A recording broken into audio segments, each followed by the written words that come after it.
literally going live. Okay. Here's an oldie but a goodie. Old Mother Hubbard went to the cupboard to get her dog Rover a bone. But when she bent over, old Rover took over and gave her a bone of his own.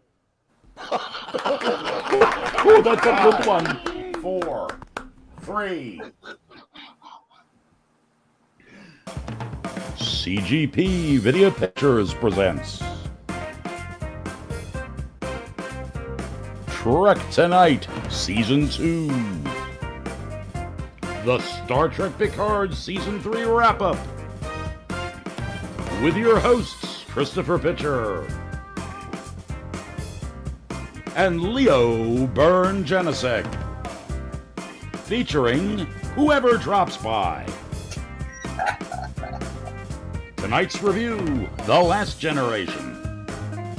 Now live from New York City, Wilmington, Delaware, Los Angeles, and Everett, Washington, it's Trek Tonight.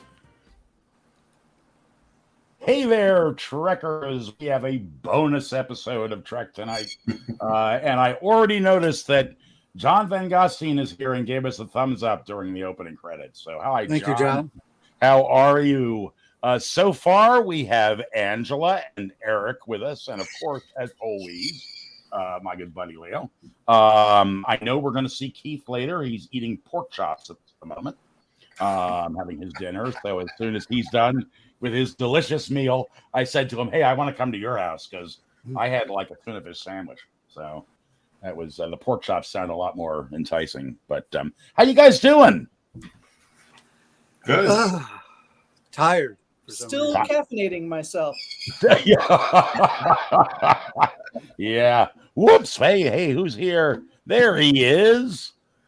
There's Keith. How are your pork chops, Keith? They were wonderful. Oh, that's good. And I especially love the roasted vegetables I made with them because I've got a rosemary plant out back that's just growing like a weed. Oh, cool. So I went off, I had carrots and onions, a little bit of garlic, and then doused in olive oil with handfuls of fresh sprigs of rosemary on there. Found a little bit of thyme and sprinkled it on there. Roasted the shit out of it. It was great.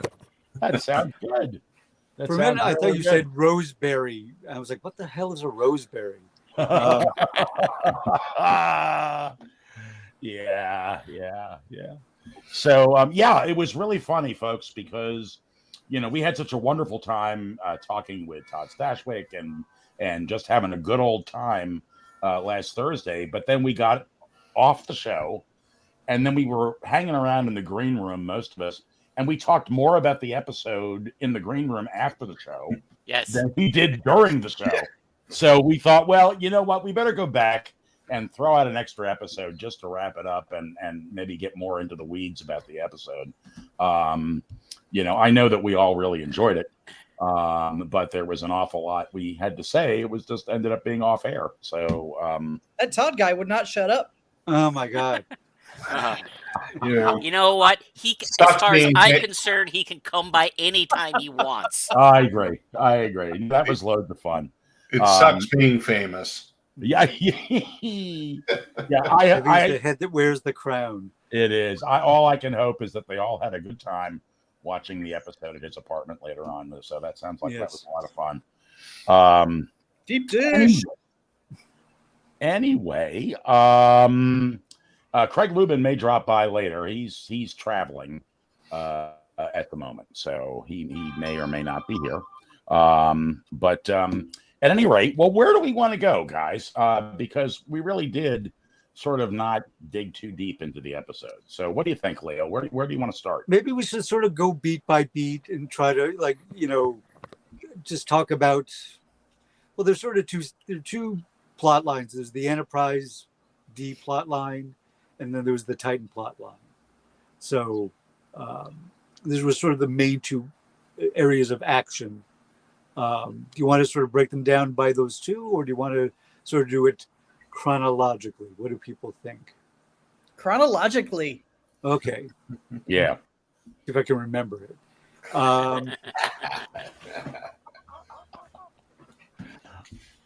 I think we started on the Enterprise D, where they is that correct? Yeah, Where we they get did. the We message turned on the from Enterprise D, and they've got that they're all there, and they're talking about the fact that they're basically nobody else is going to help them. They're the cavalry. Yeah, they are the cavalry. They get the message from Anton Chekhov, President of Earth, son of Pavel Chekhov of the original series, and also, of course, Anton. It was sort of a double sort of Easter egg because Anton Yelchin, as we mentioned, played Chekhov in the J.J. Abrams films, and whatever you might think of that, think of those films, they are controversial amongst a lot of fans. I don't think anybody disagreed that he did a good job, and and sadly we lost him in a sort of a weird car accident a number of years ago. But there's also Anton Chekhov, the playwright. So it's sort of, I don't know if there's Chekhov's phaser. I don't know.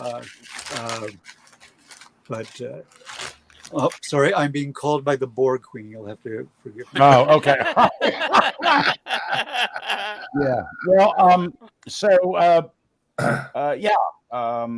and that was a great moment because, in my opinion, it was a callback. I think we may have mentioned this, but it felt like a callback to Star Trek IV, where the president of the Federation says something similar, about do not approach Earth. It was a very similar thing. And when I rewatched it, I didn't realize that somebody cuts in at the end and says, we need to get you to an escape shuttle. Yeah. And I don't know whether... Oh, no. Nope. Yeah, I have to apologize, guys. We are having a terrible storm down in Wilmington, and it seems to be affecting our signal a little bit. But what did you guys say? What did you think, Keith, of that opening?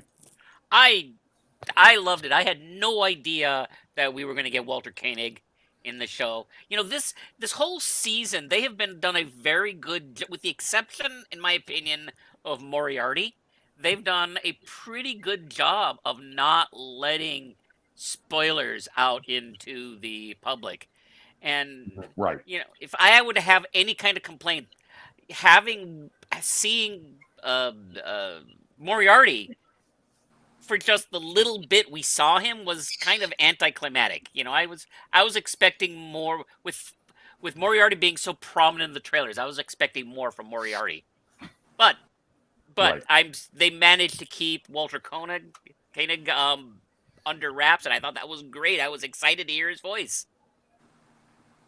Yeah, I would agree. That was a bit of a fake out because I was like, so it looks like they have three villains. They've got got Vadic, although we didn't know her name at the time, and Moriarty and Lore, and it was like, is this some weird League of Evil coming to hunt down our heroes?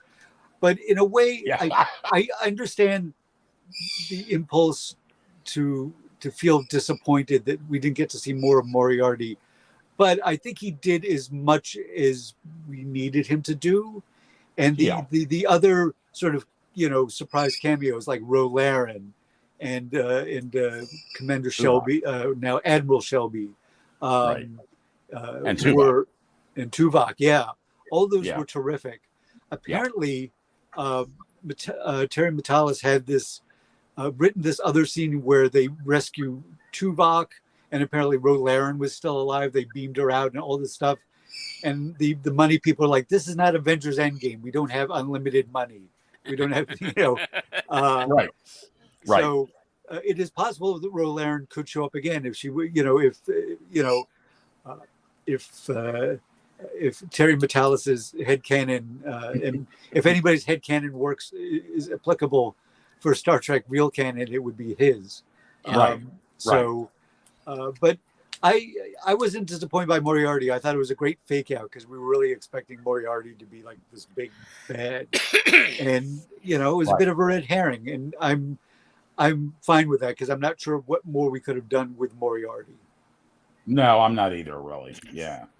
Yeah, Yeah, I mean, I think I just to kind of follow up on Keith's comment, I have to say that, the cameos, if you will, beyond the getting the band back together, but, some of the other Tuvok and some of the others, it didn't, to me at least, didn't seem forced. There was kind of a natural flow where you never knew who was going to turn up. But I never felt like when they did turn up, it was a pleasant surprise and it wasn't, oh yeah, they're just shoehorning this person in to fit in as many other characters as they possibly can. And I have to give the writers a lot of credit for, working that in a way that didn't seem overkill.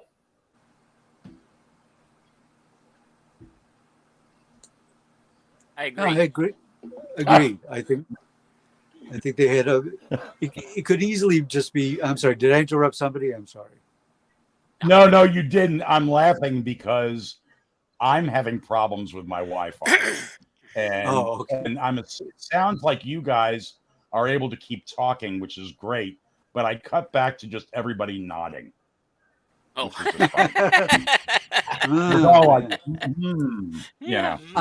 I think they maintained a really good balance between having these legacy characters show up, whether it is for like an episode or a scene, and making it feel that it's a tricky thing. And like some people say that's fan service, but I like those nods showing that it is part of the same universe. Because a lot of times they were like, there were some people like, well, what happened to the Klingon? Now, presumably, to get from, Klingon territory to the heart of Federation territory is not like, it's not, just an hour's cruise, or a 3-hour cruise, depending on if you get that reference. But it's, they're a substantial distance away. So even if they were going to send a fleet, it would, they would have to know what was going on, and then you've got the president of the Federation saying stay away, so that too. So it's I think there was enough that I felt like, yes, this is the Star Trek universe. There's Tuvok, there's Ro, there's Admiral Shelby, and so on, and it, as well as all our bridge crew of the Enterprise. We got to see all of them together. So let's face it, the entire season was sort of fan service. I mean, it was people want to see everybody get back together again, once again, and work together as a crew. So, that's what it was all about. Yeah. To criticize it for fan service, it's like, well, you're not getting the point of the season. The season I'm a big fan of fan service. Yeah. I'm a fan. Right. Please service me. Phrasing. Anyway. I will. I'll. As Keith so eloquently put it in the last episode, I'm a fan. Serve me. Right. And I can't do the pompous film critic accent that Keith so nicely put together. I forgot about that. But the to me too, it wasn't just fan service because there was an actual story here. Yes, there was. Yeah. So great. It wasn't fan service for the sake of fan service. Yeah, all right, that's always very nice, but there was a story there. It wasn't gratuitous in the sense, or if it was gratuitous, they hid it quite nicely with an actual story, a plot, and things that for any of us who've seen, these episodes, Next Generation, etc., it fit. So it ticked all the right boxes. And I got to give the writers a lot of credit for accomplishing that. That can't be an easy thing to do. Right. Well, And quite as frankly, go sorry. go ahead, Angela. Go ahead, please. the first 2 seasons of Picard, I thought were fine until I saw the third season, and then I was like, two, like I suffered through that as compared to 3, which was just phenomenal. So, Right. Yeah, thank you. Well, it's sort of Terry, like I for said, yeah, bringing it all together. yeah. It's sort of like I said. I feel like that every new iteration of Star Trek, every new offering, they get better and better and better. Yeah, I agree. Yeah. I saw a video, and for your left, I have no idea whose video it was, so I apologize whoever made this video. And I think it might be semi well known anyway. Picard. Patrick Stewart didn't want to do the band back together. He didn't want uniforms. He wanted to do something different than what he did before, and that's what they had to promise him in order to get him to do Picard season 1. And Yeah. Right. and finally, by the time we get through 2 seasons, I think it was on Ready Room with Will we? with Metalis, with Metalis. I think it was in this last Ready Room. Somewhere there was in the Ready Room. The Will Wheaton was asking Metalis how he convinced Patrick Stewart to do season 3. Mm-hmm. And he basically said, well, I asked Stewart, what's the worst thing that could happen to Picard? And the worst thing is for his son to go the road of Locutus. Right. And that was how he convinced, that's how he convinced Stewart to come and do season 3. And that probably and a giant boatload of money. I think they had scheduled. I think they planned on doing 3 seasons, and I know he very much wanted to say, "I don't want to do the same thing." And I can understand as an actor because you don't want to. Leonard Nimoy, who after being on Star Trek was on Mission Impossible, the old Mission Impossible show, Right. Is like a magician, sort of master of disguise character. And he's in, I think it was either I Am Spock or I Am Not Spock, one of those 2 books. I've read both of them and can't remember which one it was from. Mm-hmm. But he says, look, having a regular gig as an actor, being on like an established, popular TV show, it's great. But he says, I found myself after a few seasons, I felt like we were doing the same thing over and over again. And it was not fulfilling for me as an actor, Right. Which, I can understand, like as a creative person, you don't want to do the same thing again and again and again. You want to try to find new things. Sure. But I think this season felt very much about family. Now the found family of the bridge crew of the Enterprise, plus other, like, him finding out he has a son, finding Geordie's 2 daughters, and Riker. She was never mentioned, but apparently, according to Terry Metalis, Riker and Troy's daughter is now she was on her way to Starfleet Academy. Right. So maybe we'll see her. Maybe we'll see her in that series. That would be great. I would definitely. Hey guys, Marty McFly says to think what we have been missing for the past 5 years. So yes, it just keeps getting better. I mean, that's basically what I think. Yeah. And I'm very curious to see what Strange New Worlds has in store for us in June. I'm so looking forward to that. Yeah.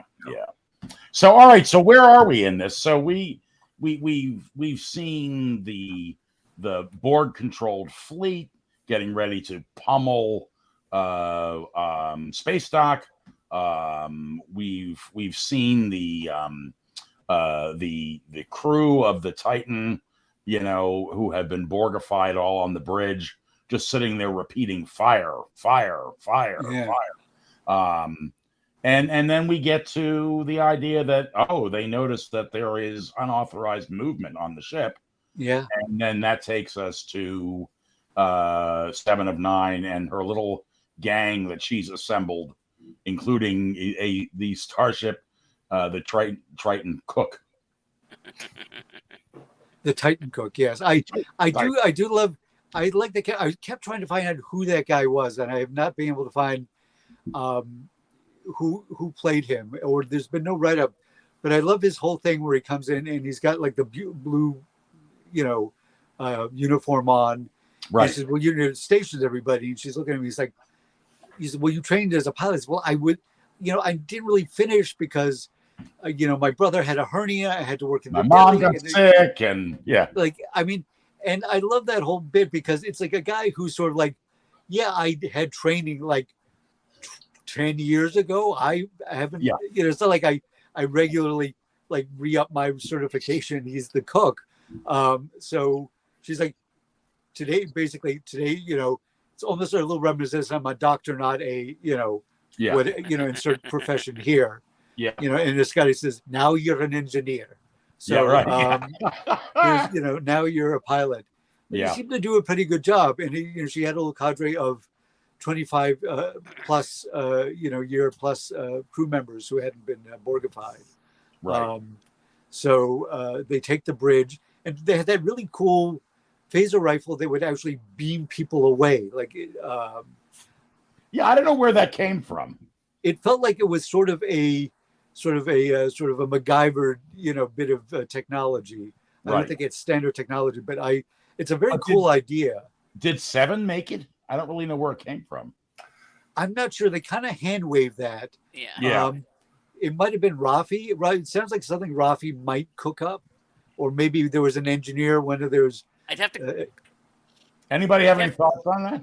I'd have to go back and look because I think 7 says to Rafi, "You just invented the personal beam away or whatever, instant beam away, something like that." Yeah, the beam away, something like that.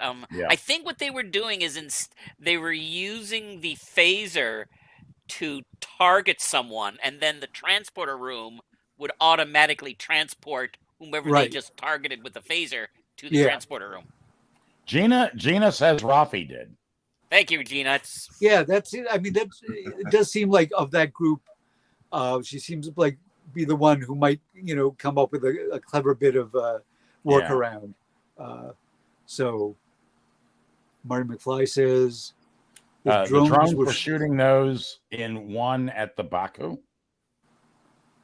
I think that's from Star Trek Insurrection. Yeah, they had the thing where they were beaming people out. It was weapons.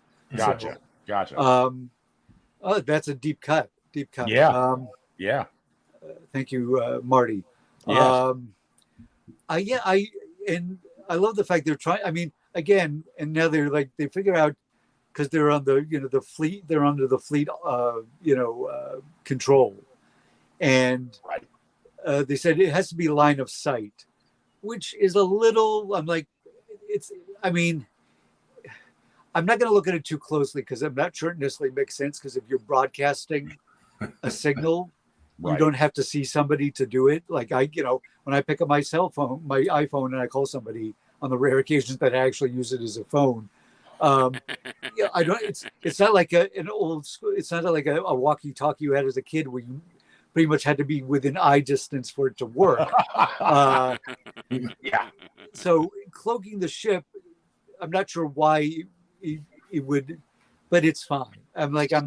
But and then you do have to remember that all the ships in the fleet go into that very odd Borg symbol formation. Yeah.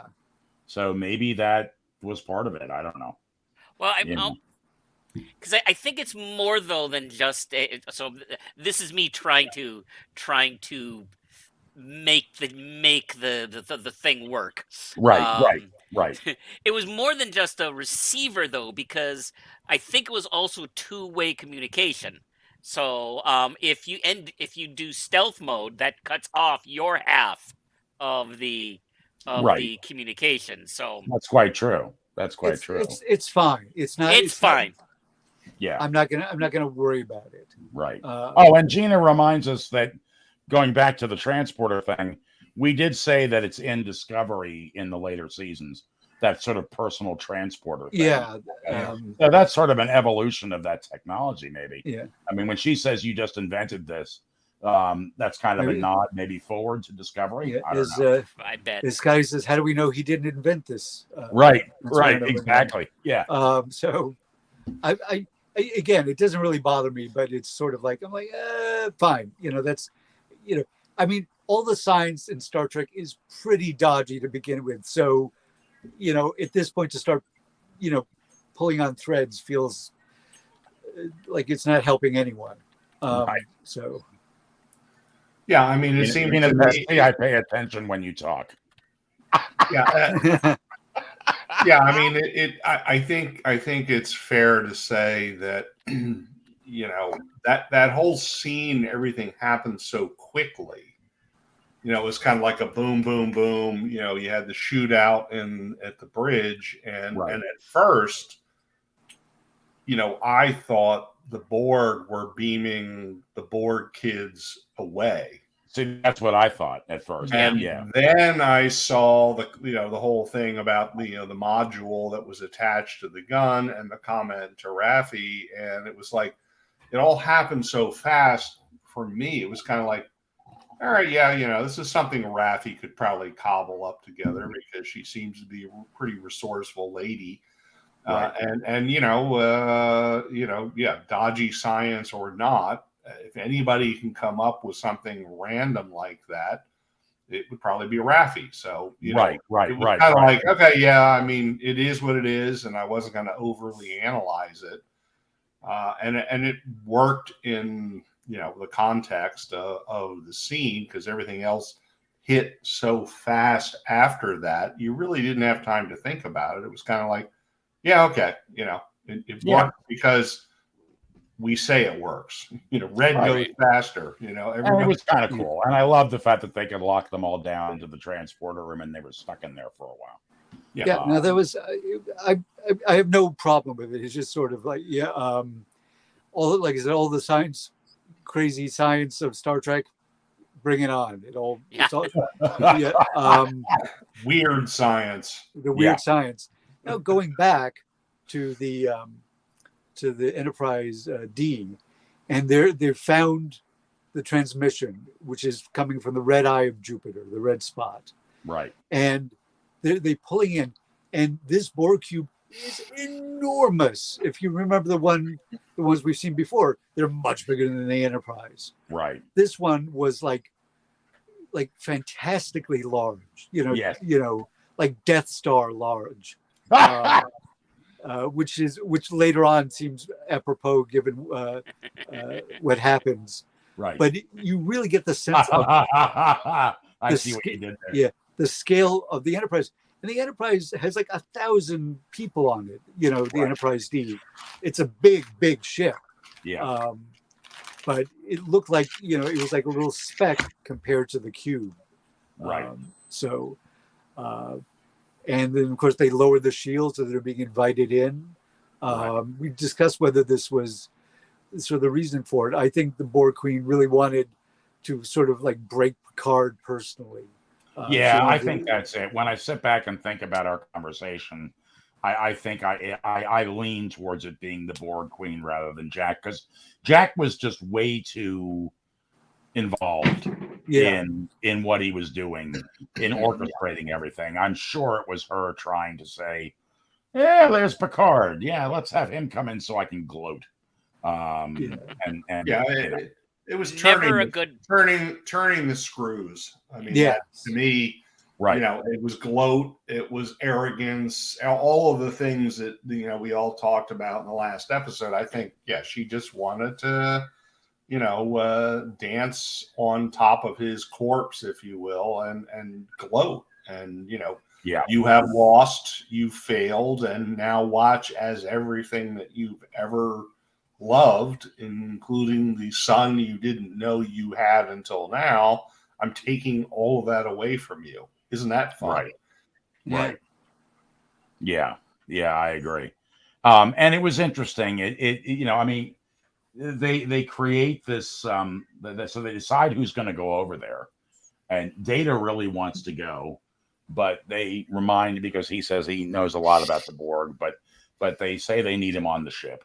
And was some interesting moments with Data there where he actually gets really angry and I hate them. Yeah. And you get to start to see, his emotional side coming in, which was interesting. Yeah. How do you guys feel with this new version of Data? I love this new version of Oh. Data. Keith, go on, because I will just natter on for hours. So.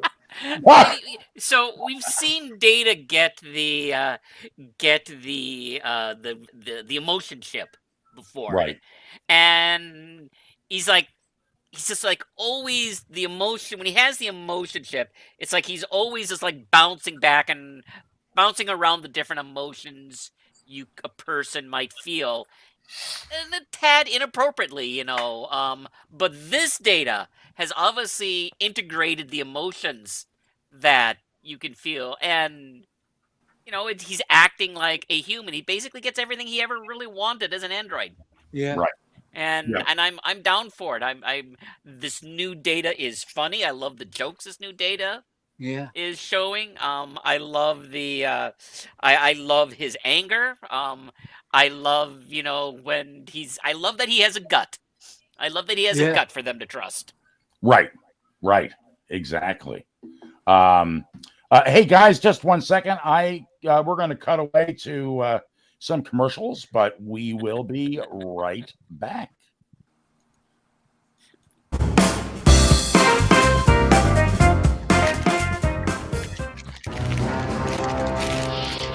Shall we raise our shields, Captain? At ease, Mr. Chekhov.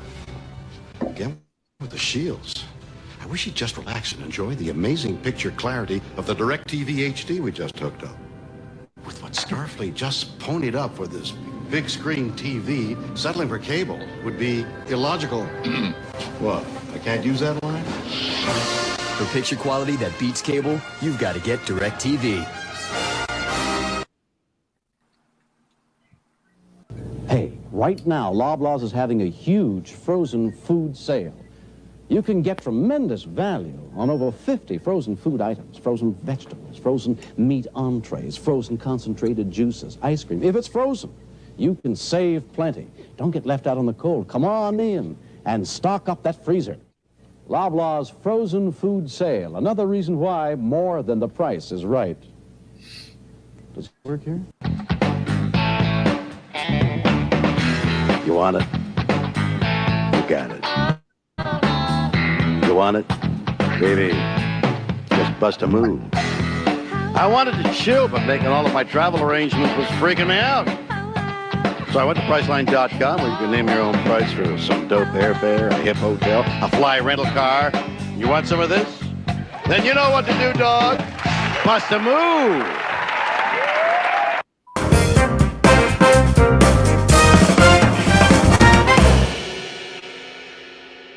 Wow. That was our all Shatner commercial break.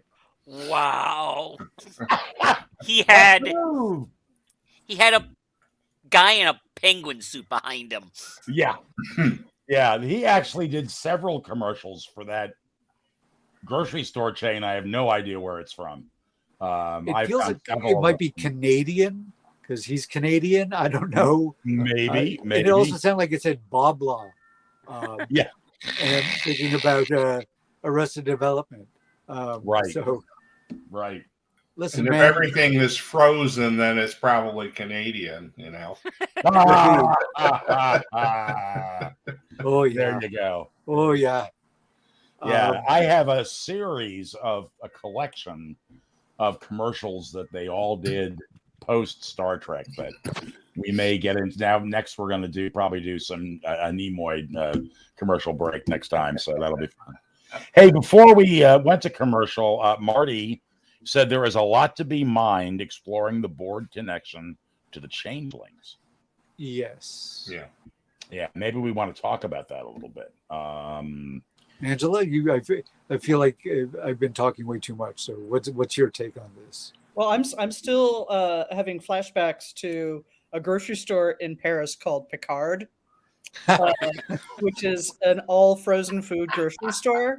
Oh, It was I'm still living in that world. No, yeah. So where are we at now? We're in the Borg ship. The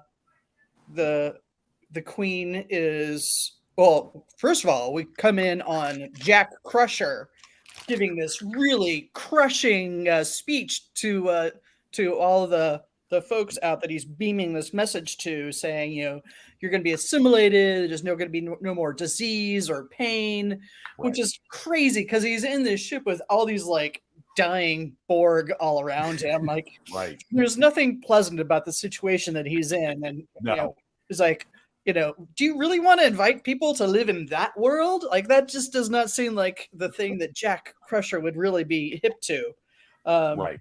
So that to me was the biggest conflict within the little Borg community. Well, and I don't know, Angela, how much of a Doctor Who fan you are, but how much did, if you do know Doctor Who, how much did that remind you of the Cybermen? I'm not versed in Doctor Who. You're not versed in Doctor Who. I watched the original, but I haven't watched since. So that means I'm like 25 years behind, I think. Well, you've got a long weekend coming up, probably somewhere. Well, the Cybermen were humans. They were basically Borgified. They, the original costumes are a little silly, because it was all done on BBC's shoestring budget. They've gotten to be a little more fearsome as time went on, but they were just like human, essentially like human bodies and brains, like encased in steel and programmed to serve a kind of a hive mind. So they're sort of a precursor to the Borg. They're not as horror movie-ish. The Borg always had sort of a zombie vibe for me.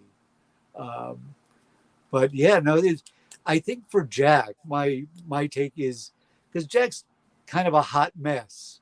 He tries to be very, he's charming and he's clever and blah, blah, blah, but clearly he's, kind of broken, and not because of just the Borg stuff. He's just, slightly broken. Oh, we lost Chris. The Wi-Fi went out. So more room for all of us. Yes, neat. Stretching out here. Anyway, but the thing that I would think is appealing to him is the idea of belonging and sort of acceptance. It's a fucked up acceptance, from, this sort of tyrannical, sort of ultimate, lack of individuality. There's a question, like, would you sacrifice your freedom for ultimate security? Like there would be no more war, there'd be no more hate or prejudice. Oh, there we go. Chris. My internet died for like all of like a minute and a half, so sorry about that. But it's yeah, okay. Go ahead. The power went straight to our heads. Yes. Yeah. Yeah. Hey. But the idea that the appeal of the Borg to Jack, I think, is the idea that it is being part of something larger than yourself, and there's no judgment. Now, there's a real downside to that, as we all know, but I can see that being appealing to somebody who feels cut off and adrift and not connected to anything except perhaps his mother. Right. So Marty says, to Angela's point, this was the first time we saw what the inside of the collective was like, or was it shown before in some other show? I can't think of one. Yeah. Well, we've seen the inside of cubes before, lots of times. And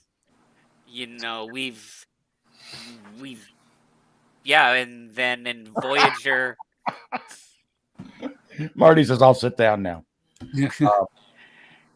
Voyager, we got to see inside, giant cubes, and also we've been inside them before. But I'm wondering, I'm fully healthy back then. Yes. Yeah. Yeah, it wasn't a decayed cube, right?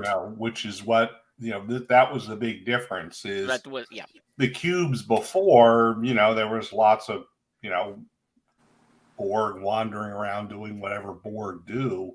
Right. Whereas this time, it was a pretty grim, kind of situation where you had the Queen feeding off of things. And I do remember there was one scene where, Troy was kind of like, I feel like darkness and loneliness from the cube.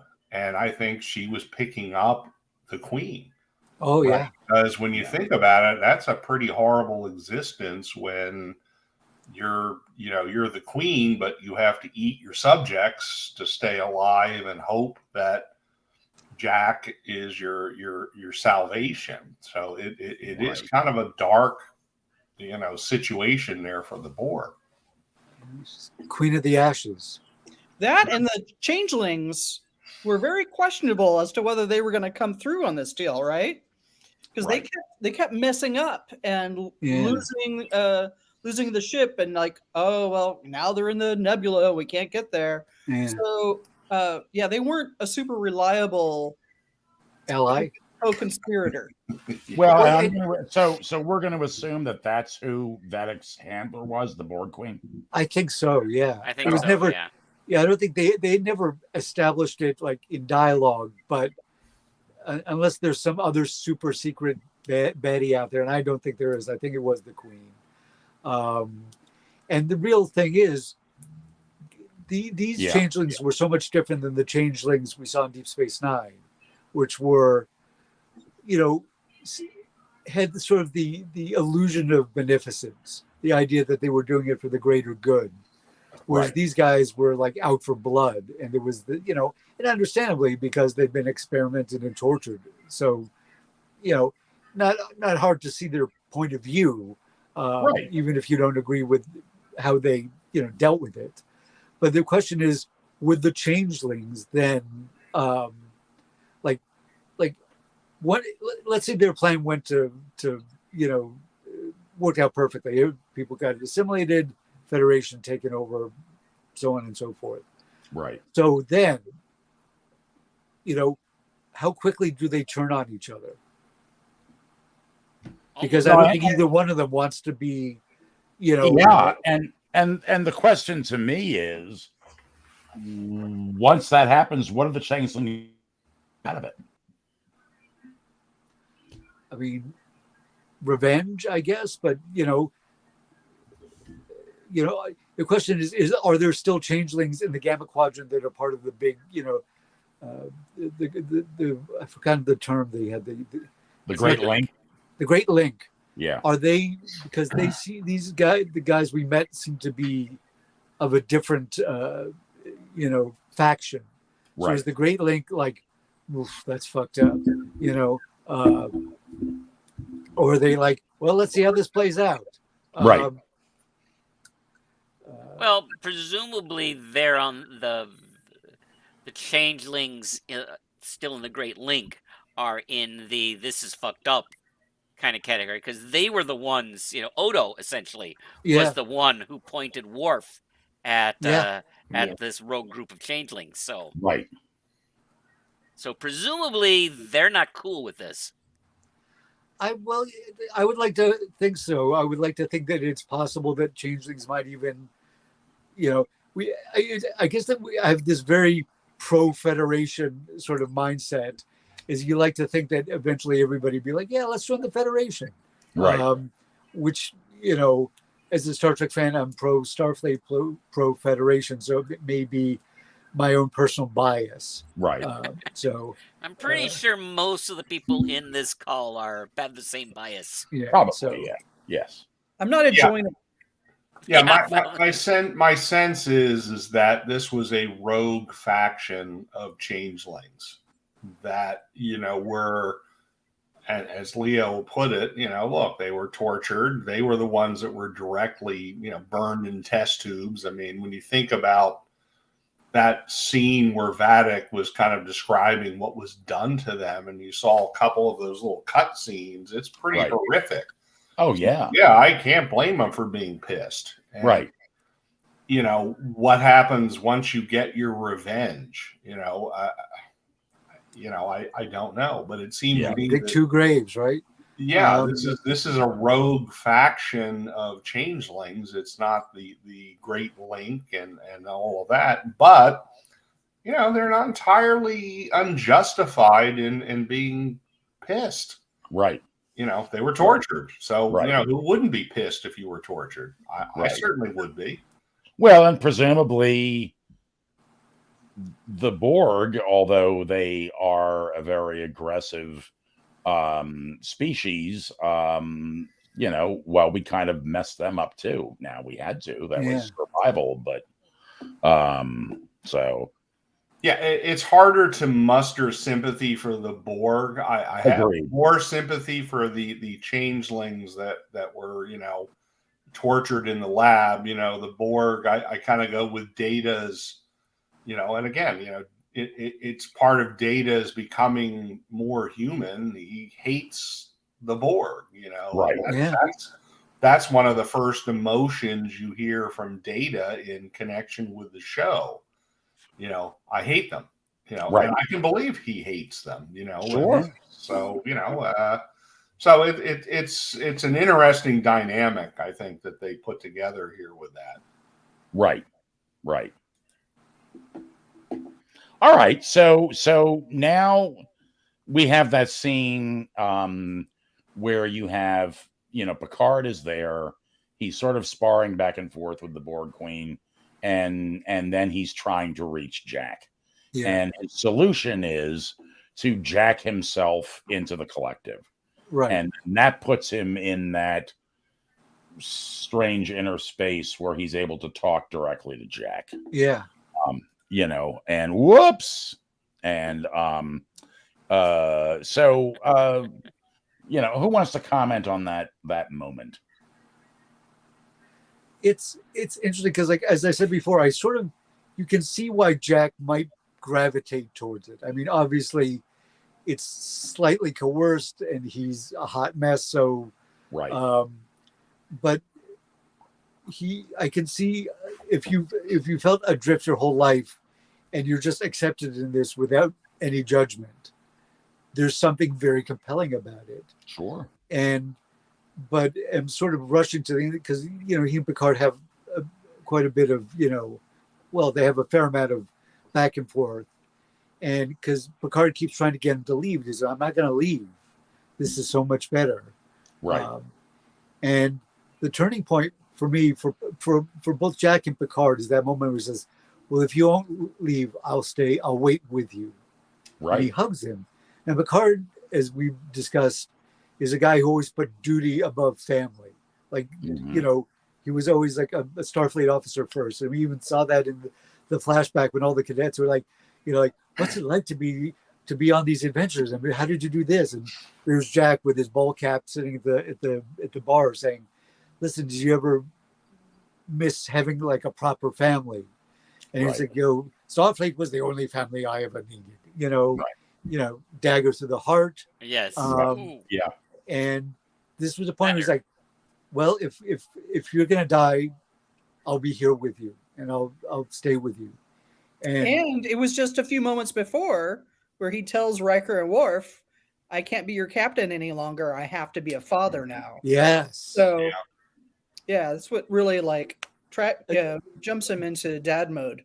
Right. Listen, exactly. I mean, it ended happily for our heroes, but there were a couple of moments that where you feel like when he and Riker and Worf leave the bridge and Picard turns, it's been an honor serving with you. Yeah. You know, which is one of those things you say when you don't think you're coming back, which I think that's how he felt. And even we have to be a father now. Sure. And they understand. And I thought it was a very powerful moment. That was, like I said, since this was about family, it became, you know, where he was just like, all right, I'm just going to, you know, if I can't stop you, I can't force you to come with me, I can't convince you, then all I can do is sit here with you. And I think that's all Jack wanted. Jack wanted to be just accepted. And it was a really great moment. I think in his arc, like from the beginning. If you're, the very first episode, it's like, I do not get along with children, like that. Yeah, the whole yeah, thing. yeah. Like, he was, which was a Well, thing which they yeah, abandoned somewhat quickly, because they had a few episodes where he was forced to deal with children, and he was kind of like not that, but eventually, he sort of warmed up to Wesley, Right. Shut up Wesley, not withstanding, and that was his thing when he finally could be a member of a family in a way that was important. Right.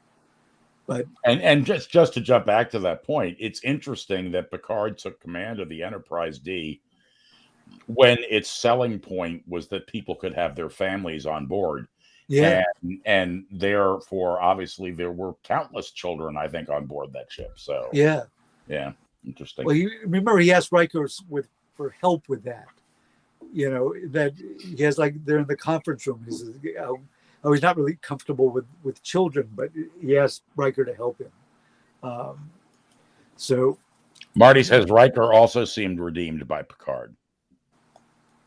yeah, I think this was about them coming back together. Like, they'd all sort of been scattered to the four winds, Right. And Beverly had been gone for 20 years. And Geordi had been running the Starfleet museum. Worf was off doing he commanded the Enterprise E, which was destroyed somehow, or something bad, because, well, we can't use that. And they all looked at him and said, it was not my fault. Yeah. And then I studied really meditation. want to know that story. And then studied meditation, which is very Right. like. Well, and I think, to Marty's point, the whole experience with Jean-Luc and Jack and what they all went through did redeem Riker in the sense that he was able to get past the death of his son. Yeah.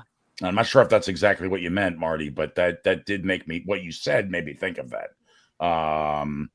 Yeah, I mean, there was one scene where, I can't remember exactly when the timing was, but there was a very significant look between Riker and Troy, where, it was kind of like whatever had happened before, they sort of both looked at each other and said, okay, we both moved on and gotten past whatever that was. Right.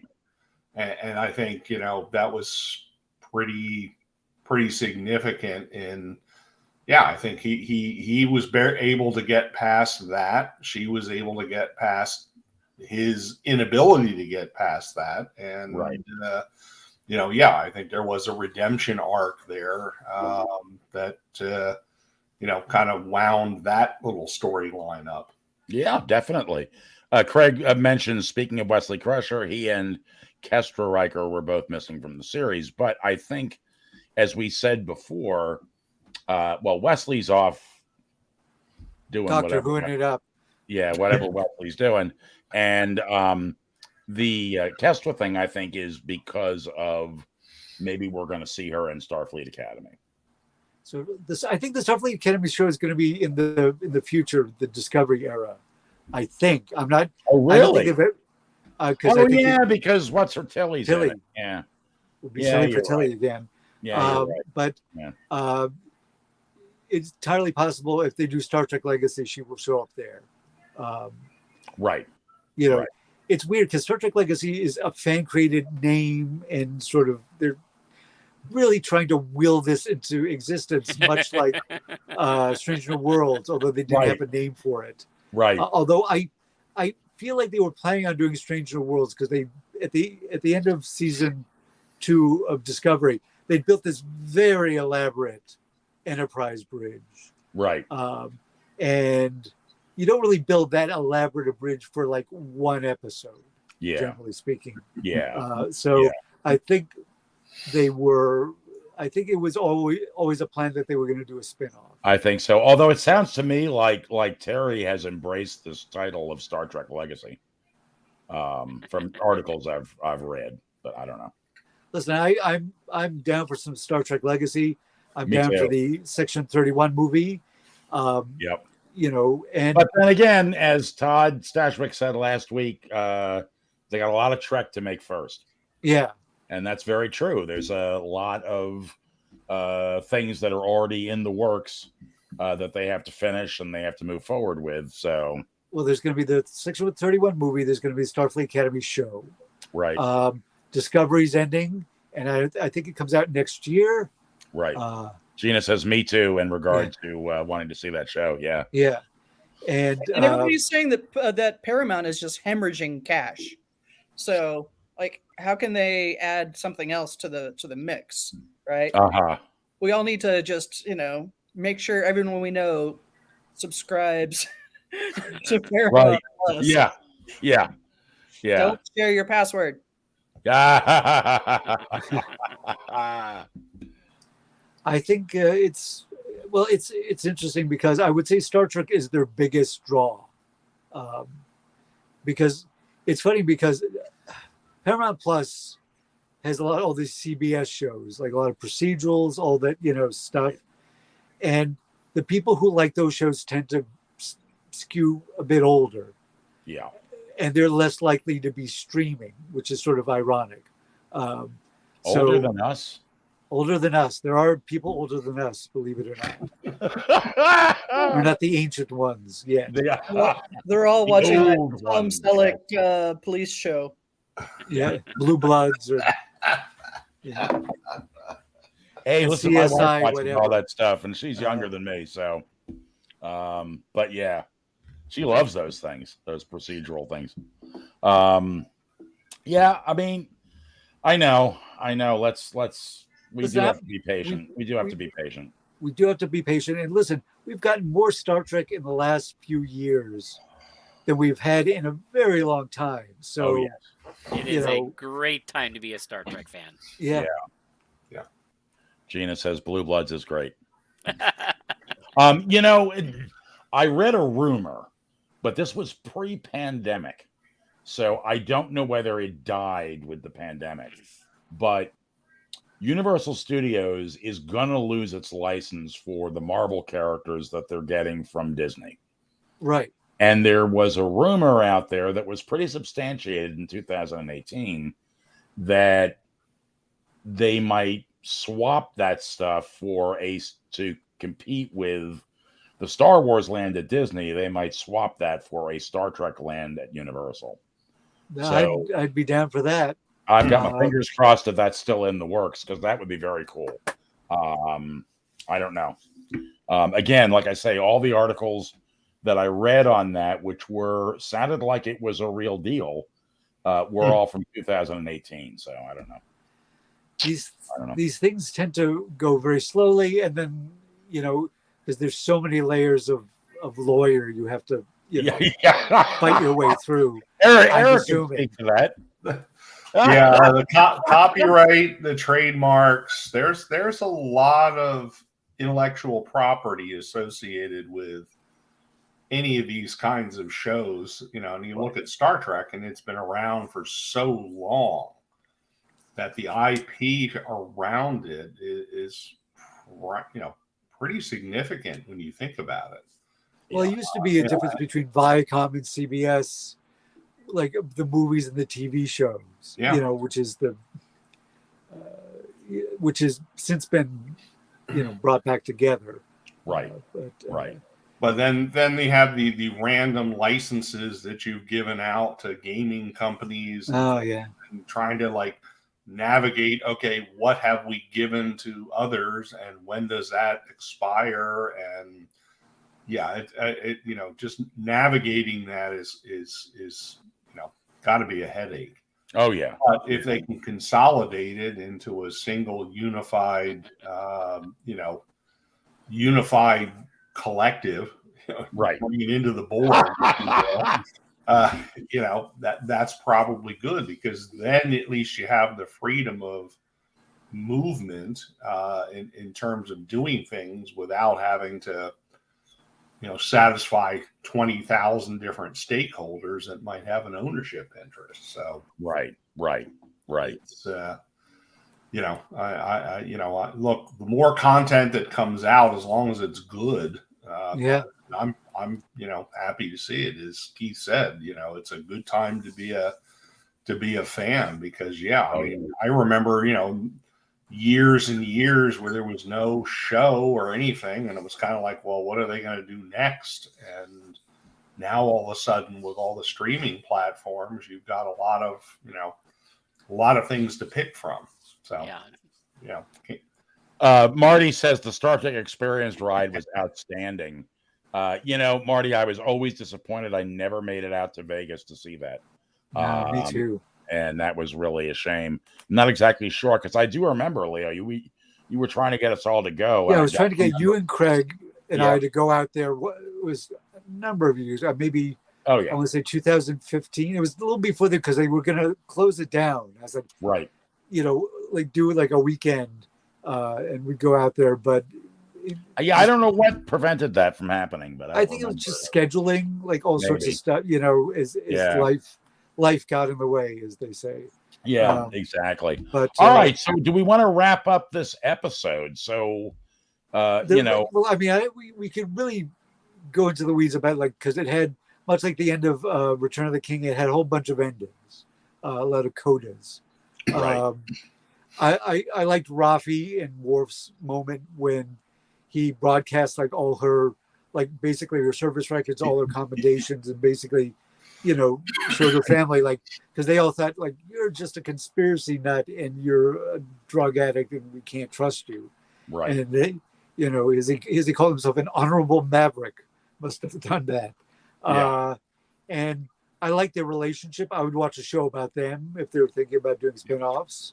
Rafi and Worf. Are we thinking there's a relationship brewing there? No, I don't think so. I think because I'm not sure where she and Seven stand, but I like it feels like a platonic relationship, but they have great respect for each other. Okay. And I like that. And Jack, we found, eventually joined Starfleet. He's like, I'll never put on the uniform, and then he got fast tracked and comes on the bridge and starts barking orders and sits in the captain's chair, and someone's like, get out of my chair. Yeah. He's the special counselor to the captain. I love that. Yeah. I love that, especially because he's sitting basically in Deanna Troy's seat. Yeah. Yeah. And because depending on what their assignment is, if they're going into dodgy areas of space, he's a good guy to have on your crew.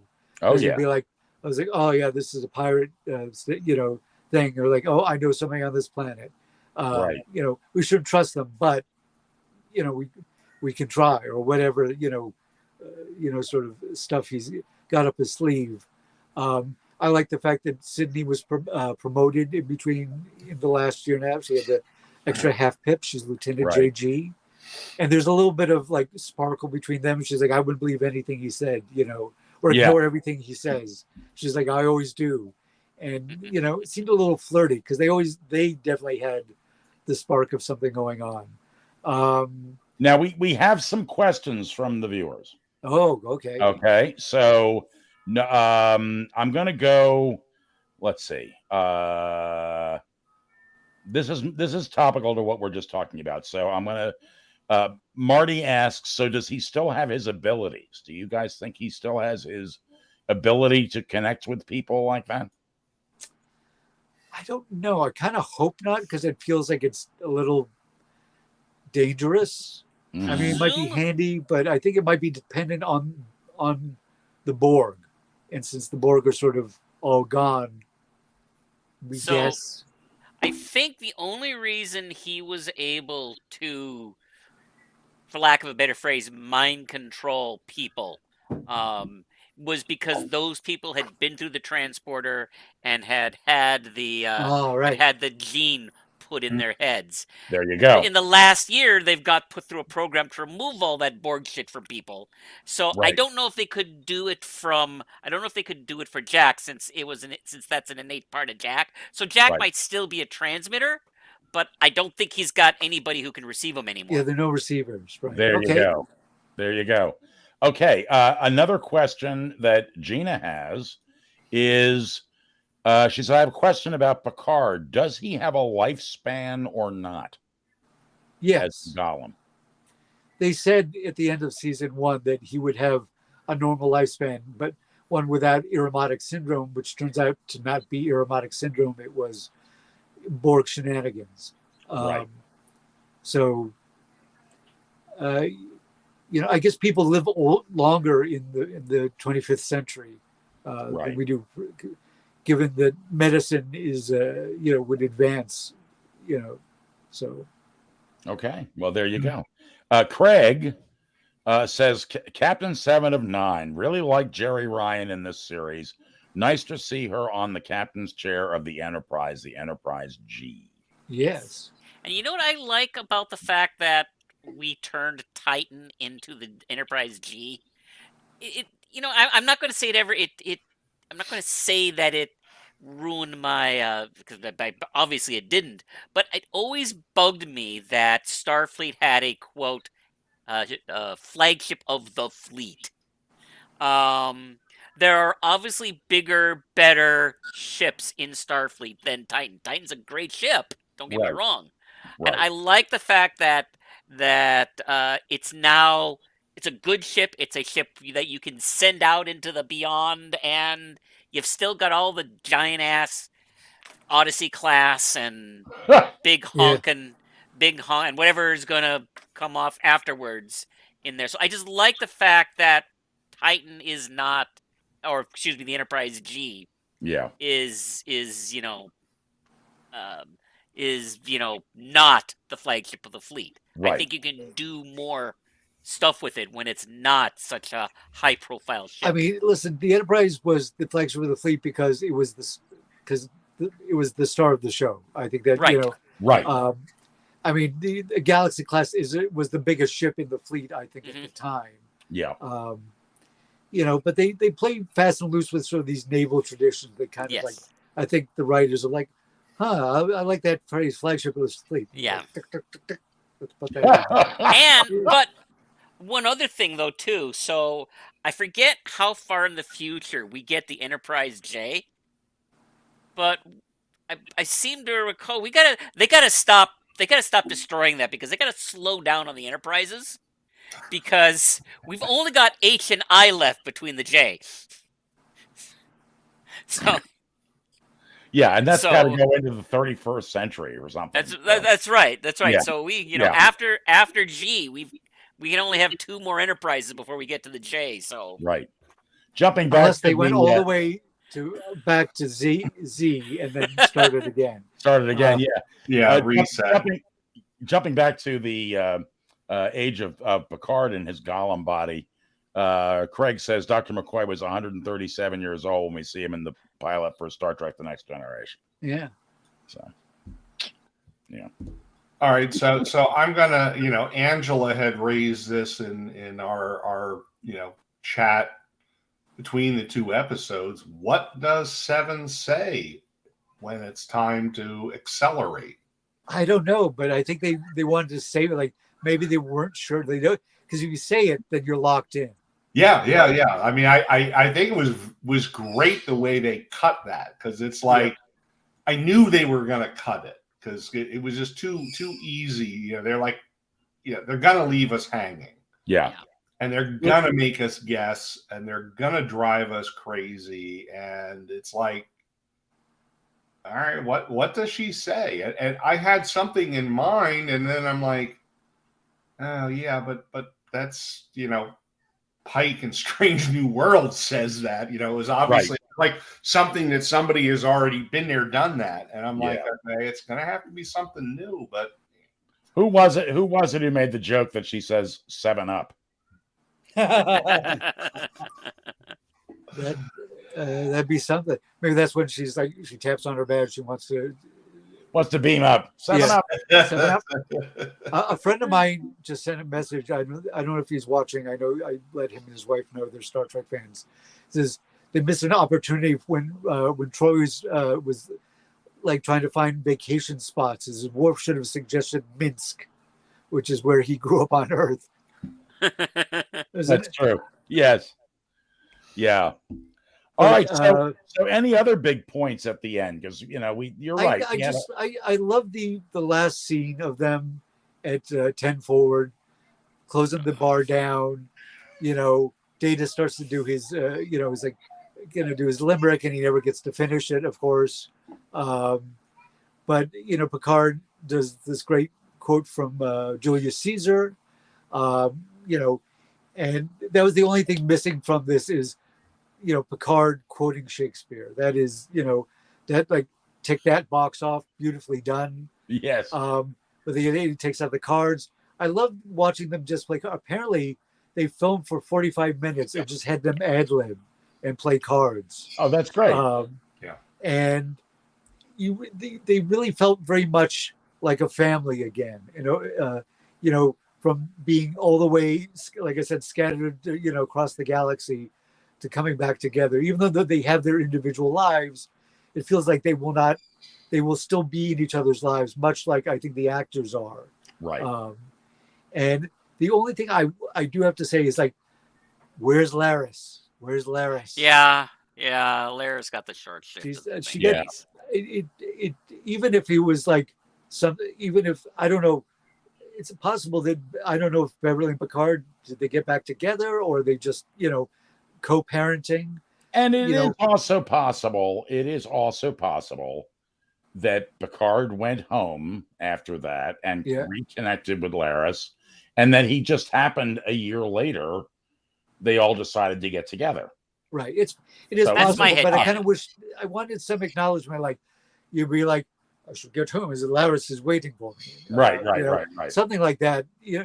Just so we know, because, like I said, I feel like Laris, I feel like she's kind of philosophical, because she's kind of, if you remember the second season where she's like, hey, Picard, what do you think? Yeah. And he's like, just, tripping over himself. And then she's like, well, I'm going to leave because this is going to be awkward. Right. And, then he, he reconnects with her at the very end of the season. But she seems a little like she'll make her play. And if you're not interested, she'll be like, okay. And then she'll walk away with no like regrets or no malice, no bitterness. Right. And I think if Picard, got back together with Beverly again, I don't know what their status is. I don't know. But she would be. I think she would deal with it because she knows there's history. Right. But I also don't think she'll be off the market very long. Oh, I can't imagine. I did notice that somewhere in my feed on Facebook, I didn't click on it because I was busy doing other things, but I did see somebody had a posting thread that was titled something like "Justice for Laris" or yeah. So we're not the only people that have wondered about this, I guess. At any rate, all right, guys. Anything else? We are. I loved how happy Data was to maneuver the ship through the cube. That was great. He Lando Calrissian the Enterprise through this mega cube. And then Troy's like, I sense excitement or something. Yeah. and Data's got this sheet-eating grin on his face. Yeah. That was classic Data, because it was, and I think as I had said on the other episode, Data had the shit-eating grin at other points in time, and you knew it was just Android mimicking it. Yeah. Right. There, I completely believe that he's like, damn, this is going to be fun. Let's go. Right. And that the emotion and the gut and everything else had just kicked in, and he said, fuck it, let's go. Yeah. And that's, and I got to give Brent Spiner a lot of credit, because there were a lot of different scenes throughout that where he was doing him, Data, and Lore, and bouncing back and forth, and all of the various characters he's done. He, the facial expressions, the voice, just the way he does that, it's really impressive. Yeah. And I've had a number of people saying, they're not like massive Star Trek fans, but they've watched the show, and they've all had that same reaction, that ability to just cut scene, completely different characters with the same guy is pretty impressive. Yeah. Well, hang on 1 second, because I want to follow up on that. But Craig Lupin says it was cool seeing the Enterprise G move like a giant ass Millennium Falcon. I think he means he means the Enterprise D, but yes. Yeah. But no, it's funny because I loved Brent Spiner's interview on the Ready Room where Will Wheaton is saying to him, gee, you had to play both characters to yourself, back and forth, especially in that scene where you first see, Data and Lore's part of him and so on and so forth. And complete deadpan, Brent Spiner said, well, it was a wonderful opportunity to work with my favorite actor.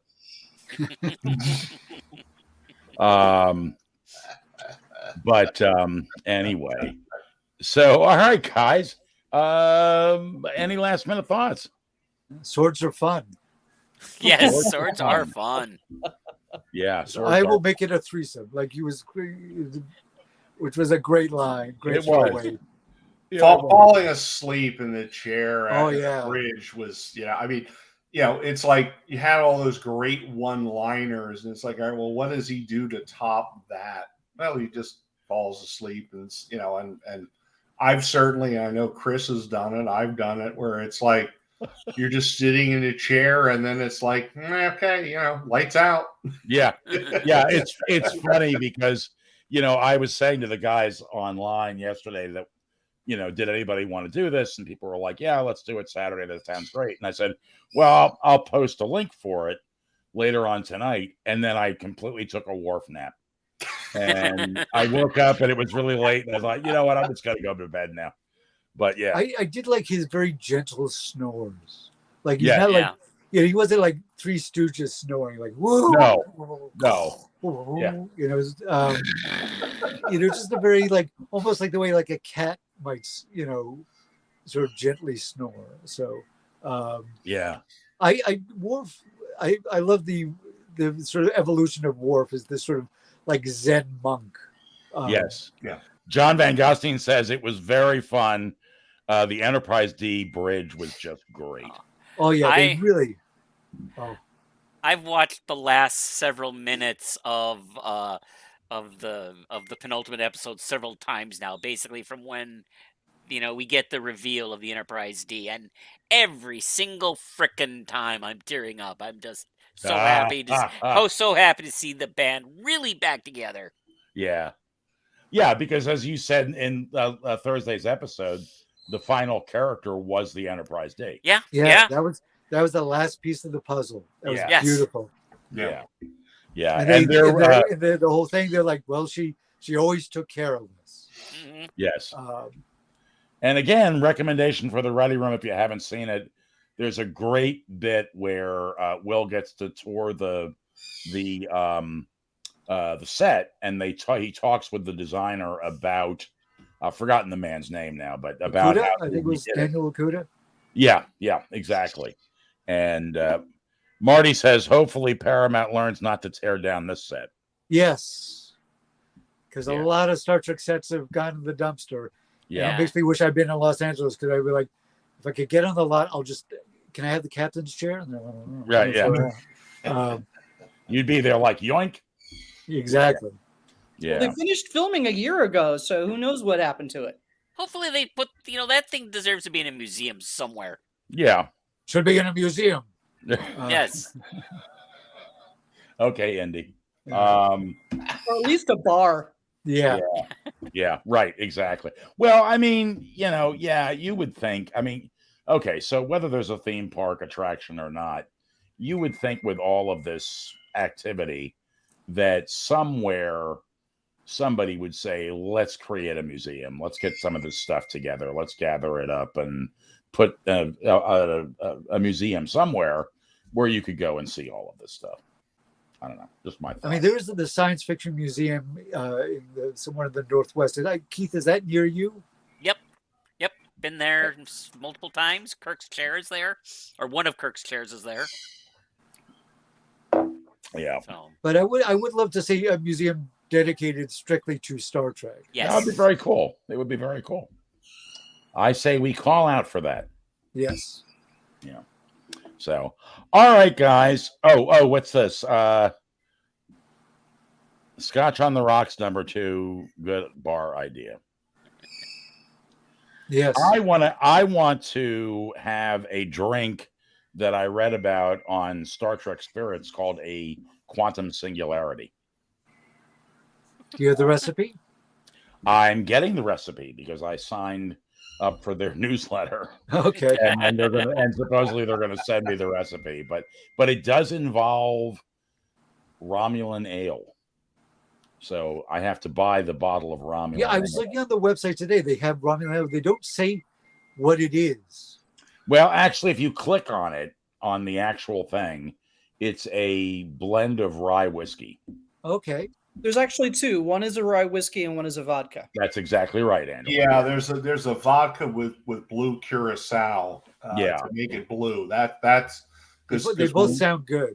Yeah, and the quantum singularity is made with the vodka version. Yeah. So, yeah. It looked kind of, the picture you sent. It looked like a very highbrow martini. So yes, right. Vodka makes more sense with that kind of glass. Yeah, but I just want it for the damn bottle.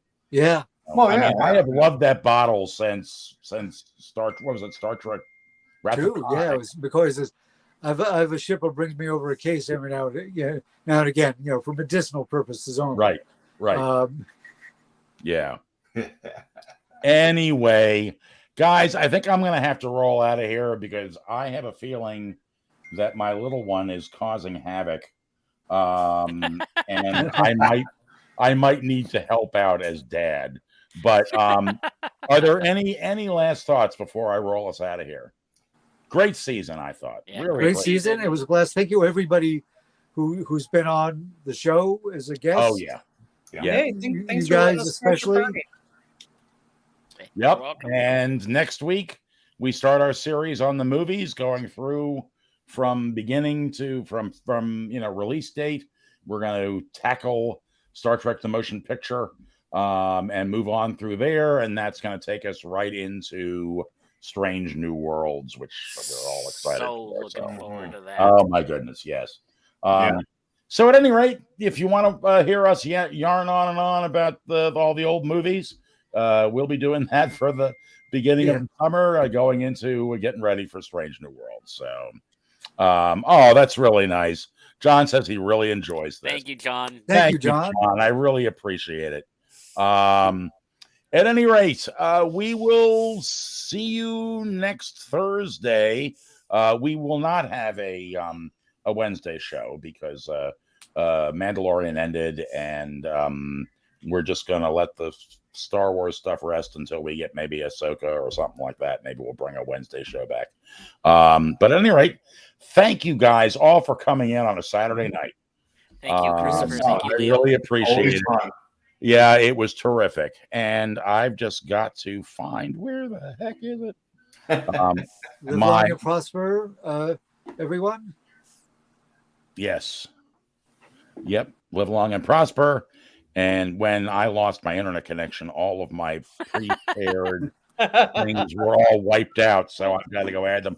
Oh, yes. Gina reminds me. Like and subscribe. Yes, like and subscribe. Like and subscribe. Where is it here? And join Patreon. Yep. Oh, and the Patreon page. Yes. Yes. And tell all your friends. Yes. Like and subscribe. Definitely tell your friends. Tell your enemies. Tell your frenemies. Yeah. Tell your frenemies. Exactly. Tell your changeling friends. Yes. We would love the fact that you guys are all here. And we're always looking to reach out to more people. So yeah, if you like the show, share it and like and subscribe. I'm sure maybe you have other friends that would enjoy listening to us yarn on and on and on. So that would be great. And do check out our Patreon page. It would really help us keep the show running and be able to add new functions if we had some additional support through Patreon. So. Saber has some competition. Yeah. Look at that. Uh-oh. Multiple cats. Look at Dueling that. felines. Dueling felines. Dueling That's right. felines. Angela, what's the name of your cat? Jacques. Jacques. Very nice. I like it. And then, of course, we have Saber, who is a longtime participant in the show. So, Yeah, all and, right, and guys. mine have decided that they don't normally do Zoom bombs, although Alice occasionally you'll see a black tail go by. Yeah, well, I do know that you have how many cats do you have now? We have 4. So, Okay. at this point. So, but Gotcha. they're not camera shy, but they're they kind of do their own thing, and so every once in a while, if anybody's going to Zoom bomb me, it's Alice, and Alice is actually Andrew's cat, who now he's the absentee father, so she lives with us now. Gotcha. But she's the black cat with the knives. So I saw that picture. That's a great picture. Yeah. All right, guys. I know Craig says, "Man, I'm 5 minutes from the house." Couldn't find a parent nearby. We'll have to catch Craig next time. Yes. All right, folks. Let's see here. There we go. Wait for it. Wait. Drum roll. There we go.